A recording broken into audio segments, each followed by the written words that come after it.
కోవూరు మండలం పడుగుపాడు పంచాయతీ పరిధిలోని స్టౌబిడి కాలనీలో రాష్ట్ర ఐటీ శాఖ మంత్రి నారా లోకేష్ జన్మదిన వేడుకలను టీడీపీ సీనియర్ నాయకులు వేదకోట రాఖీ ఆధ్వర్యంలో ఘనంగా నిర్వహించారు. ఈ కార్యక్రమంలో స్థానిక నేతాజీ నగర్కు చెందిన నాయకులు పాల్గొని మంత్రి నారా లోకేష్ కు జన్మదిన శుభాకాంక్షలు తెలిపారు. ఈ సందర్భంగా కేక్ కట్ చేసి స్థానికులకు పంచుతూ శుభాకాంక్షలు తెలియజేశారు. ఈ కార్యక్రమంలో వేలకోట రాఖీ మాట్లాడుతూ రాష్ట్ర అభివృద్ధికి అవసరమైన పెట్టుబడులను ఆకర్షించేందుకు నారా లోకేష్ నిరంతరం పర్యటనలు చేస్తూ కృషి చేయడం అభినందనీయమని పేర్కొన్నారు.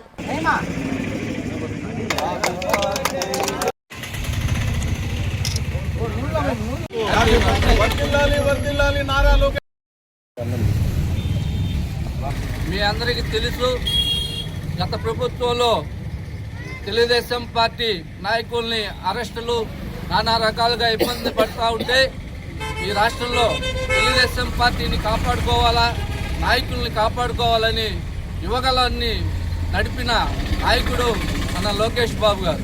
ఆ యువగలంలో చెప్పిన మాట ప్రకారం ఈ రాష్ట్రం ఎంతో ఇబ్బందుల్లో ఉంది.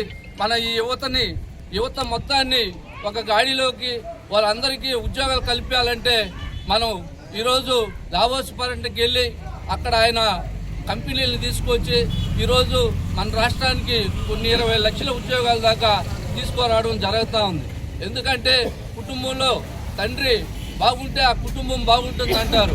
ఈరోజు రాష్ట్రంలో ఈ ఎన్డీఏ కూటమిలో మా నాయకుడు, మన రాష్ట్ర 4వ ముఖ్యమంత్రి నారా చంద్రబాబు నాయుడు గారు, విద్యా ఐటీ శాఖ మంత్రి నారా లోకేష్ బాబు గారు, ఉప ముఖ్యమంత్రి పవన్ కళ్యాణ్ గారి నాయకత్వంలో ఈరోజు ఈ రాష్ట్రం స్వర్ణయుగంలో నడుస్తూ ఉందని తెలియజేసుకుంటాం. నారా లోకేష్ బాబు గారు రాష్ట్రంలో పెట్టుబడులు వచ్చేదానికి ఈరోజు దావోస్ పర్యటనలో ఉన్నారు.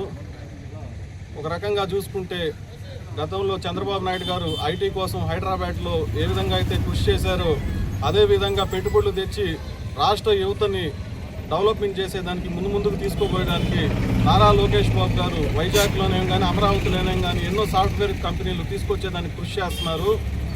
అలాంటి మార్గనిర్దేశం చేసే నారా లోకేష్ బాబు గారి జన్మదినం మాకు పండగ లాంటిదని తెలియజేసుకుంటూ మాలాంటి యువతకి నారా లోకేష్ బాబు ఇన్స్పిరేషన్ అని చెప్పి తెలియజేసుకుంటూ